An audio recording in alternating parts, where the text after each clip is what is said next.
The Watts family, living in Frederick, Colorado, projected an enviable life. Chris Watts, the quiet husband, and Shannon Watts, the energetic social media-savvy wife, frequently shared their moments with their beautiful young daughters, 4-year-old Bella and 3-year-old Celeste, often called Cece. Shannon was also 15 weeks pregnant with a son, whom they had already named Nico. Their life was a constant stream of smiles, vacations, and love. At least, that was the performance diligently curated for the world to see. This carefully constructed facade began to crack in early August 2018. Chris had initiated an affair with a coworker, Nicole Kessinger, and had grown resentful of his wife and daughters, viewing them not as family, but as obstacles preventing his fresh start. The stage was set for an unimaginable betrayal, rooted in pure, narcissistic greed.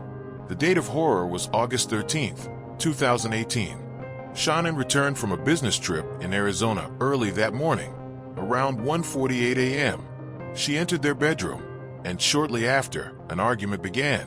Chris, in his later, agonizingly detailed prison confession, described the events.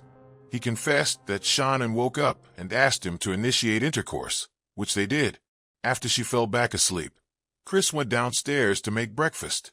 This period of normalcy was the prelude to an eruption of extreme malice. Moments later, he returned upstairs, sat on top of his sleeping wife, and bluntly told her he was no longer in love. Shannon began to cry, asked if he was having an affair, which he denied, and then threatened him with the ultimate loss. "You're never going to see the kids again." This threat, this strike against his control, was the catalyst. While sitting on top of her, he began to strangle his 15-week pregnant wife with his bare hands. He told investigators the time seemed to pass quickly, a terrifying indicator of the dissociative state he may have entered. The noise of the struggle, however, was not contained. The tragedy deepened immediately. As Chris was wrapping Shannon's lifeless body in a bedsheet, his oldest daughter, Bella, walked into the room. She was holding her little pink blanket and asked, with the profound innocence of a 4-year-old, "What is wrong with Mommy?" Chris, displaying an unnerving calm, told her, "Mommy doesn't feel good." He then attempted to carry his wife's body down the stairs, struggling with the weight, all under the bewildered gaze of his daughter. He believed Cece also woke up from the commotion at that time. Chris loaded his wife's body, wrapped in a sheet, into the back of his work truck. He then put the two bewildered girls, Bella and Celeste, into the back seat.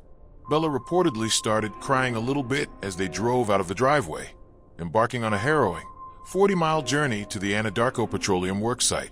This road trip, with a dead mother and 2 living children beside the killer, is perhaps the most emotionally devastating part of the entire confession, highlighting the killer's cold detachment. The true, stomach-churning horror unfolded at the oil field. Chris first disposed of Shannon's body in a shallow grave nearby. He then returned to the truck, where his children waited. He murdered Celeste first, smothering the 3-year-old with her favorite blue blanket. Bella, the eldest, sat and watched as her little sister was killed. Chris then threw Celeste's body through the hatch of one of the large crude oil storage tanks. The manner of disposal was not just cruel, it was dehumanizing and purely logistical. To conceal the bodies perfectly and prevent rapid discovery, Chris used the oil tanks, vast, dark receptacles used for storing petroleum. This choice of a burial site, an industrial monument to his daily work, demonstrated an extreme level of malice and emotional detachment, reducing his children to mere waste products to be concealed by crude oil. He had to climb the ladder onto the tank, remove the hatch, and drop his own daughter's body into the viscous fluid below. He returned to the truck for Bella. Bella, seeing what had just happened, asked her father the most heartbreaking question imaginable. "What happened to Cece?" She followed up with an even more chilling question. "Is the exact same thing going to happen to me as Cece?" Chris could not recall if he answered her. He confessed that Bella fought back, kicking and struggling for her life, demonstrating a desperate courage until he smothered her with the same blanket used on her sister. He then disposed of her body into a separate oil tank. His motive, the simple, chilling desire for a clean break with his mistress. The performance began immediately. Chris returned home and, feigning confusion, cooperated with police. He meticulously cleaned the home, including removing the bedsheet, further showcasing his premeditation. He granted several media interviews, looking directly into the camera with a detached, blank gaze. His voice, flat and monotonic, was a mask. He uttered the infamous lines, "Shauna and Bella, Celeste, if you're out there, please just come home." The national media attention was immediate and overwhelming, driven by Shanann's active social media presence and the unsettling image of Chris Watts. Journalists and the public alike felt a deep, immediate unease. The term "the husband did it" began circulating widely online because his performance was so obviously false. Millions of viewers, armed with knowledge gleaned from years of true crime documentaries, were analyzing his every twitch and pause. Body language analysts and forensic psychologists immediately flagged his unnatural composure. They noted his lack of hot emotions, the explosive anger or deep sorrow typical of a truly distraught husband. Instead, they observed narcissistic indicators, a focus on self-preservation, controlled micro-expressions, and the excessive use of the phrase, "I miss them," framed around his own loss, not theirs. His constant swaying during the public plea was often interpreted as self-soothing behavior, a mechanism to manage the immense internal pressure of maintaining the lie. This media performance, meant to garner public sympathy, was his undoing. The most crucial evidence, however, was digital. Investigators utilized location data from Chris's work phone, which placed him at the Anadarko work site for an unusually long time that morning. Furthermore, his search history revealed the extent of his deception and planning. He had searched for isolated, remote vacation spots, suggesting his planning went beyond a spontaneous act of rage. Shanann's phone, which Chris claimed was missing, was later found to have been actively texting the morning of the murder, confirming she was alive when she returned home. The digital footprint, texts, Google searches, and location pings created an unassailable timeline that completely destroyed Chris's carefully constructed false narrative. The police body camera footage from the initial search of the Watts home provides a chilling, first-hand account of Chris's calculated deception. When police asked him about the girls' blankets, the blankets he would later use to murder them, he provided evasive, brief answers. The moment Shanann's friend, Nicole Kessinger, not his mistress, but a close family friend, arrived, her palpable suspicion contrasted sharply with Chris's calm demeanor. Nicole's immediate and forceful challenge to Chris, questioning his story about leaving for work early, was a pivotal turning point, forcing investigators to focus their attention entirely on the husband. Chris's willingness to allow police to search his home, even while the murder weapons, the blankets, and the bodies were fresh, highlights his extreme overconfidence and the detachment of a killer who believes he has perfected the crime. Crucially, the mistress, Nicole Kessinger, also provided critical testimony. After the family was reported missing, she came forward to police, cooperating fully. She revealed that Chris had been lying to her, claiming he was nearly divorced, his children were grown, and his wife was filing for separation.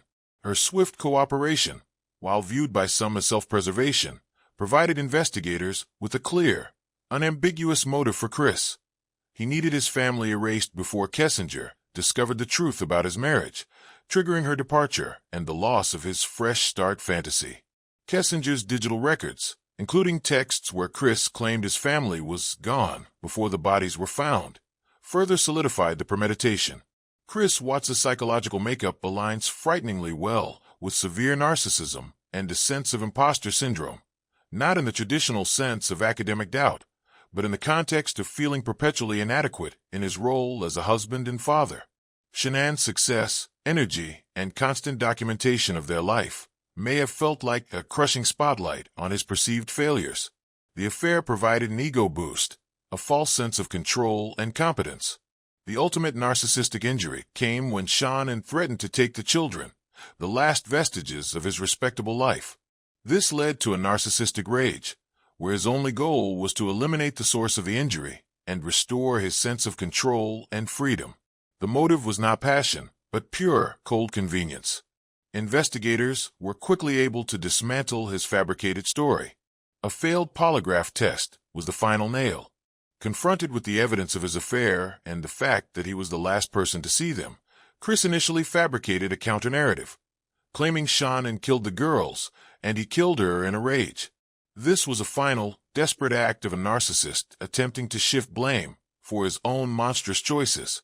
His consistent pattern of lying, first to his wife, then to his mistress, then to the police, and finally to the public, is the defining feature of his psychological profile. Only later, after a visit from his father and intense questioning, did he admit the full, horrifying truth. The aftermath was a global spectacle. The case became a potent symbol of digital deception, as the public was forced to reconcile the glossy image of the family social media life with the dark, monstrous reality. Chris Watts pleaded guilty to 5 counts of first-degree murder, including the death of his unborn son, Nico, as part of a plea deal. The deal removed the possibility of the death penalty, a decision strongly advocated by Shannon's family to prevent a long, traumatic trial, preferring Chris to immediately face the consequence of his lifetime in prison. During the sentencing hearing, the profound grief and sheer volume of the tragedy were laid bare. Shannon's father delivered an emotional testimony, calling Watts an evil monster, solidifying the public's perception of his absolute depravity. Chris Watts' psychological profile is a textbook example of low-grade, yet extremely dangerous, narcissism and psychopathy. He exhibited a profound lack of empathy, an inability to tolerate personal threat, Shannon's threat to take the children, and a need for total control, culminating in the complete erasure of his family as if they were mere inconveniences. Even in prison, his behavior remains highly scrutinized. After his conviction, Watts claimed to have found religion and expressed remorse, a conversion often viewed skeptically by those who followed the case. Critically, in later interviews from prison, he offered even more chilling, unsolicited details about the murders, including providing Shannon with OxyContin in hopes of terminating her pregnancy weeks before the strangulation, demonstrating a far longer period of premeditation than initially believed. Critics argue this newfound remorse is merely another narcissistic performance, an attempt to gain favor, sympathy, or even a pathway to future appeals, rather than genuine moral reckoning for the destruction of an entire family. This enduring controversy over his sincerity adds a final, unsettling layer to the case's complexity. The Watts murders forced the public to confront uncomfortable truths about domestic stability and the masks people wear. It became a powerful cautionary tale about the illusion of social media perfection and the devastating consequences of unchecked self-interest. The emotional impact on the community was severe. The neighborhood lost its sense of security, realizing that the ultimate betrayal occurred right next door, cloaked by a false sense of middle-class tranquility. Chris Watts was ultimately sentenced to 5 life sentences without parole, ensuring he will spend the remainder of his life haunted by the faces and final, desperate words of the family he chose to erase. The enduring lesson of the Watts murders is one of profound psychological insight.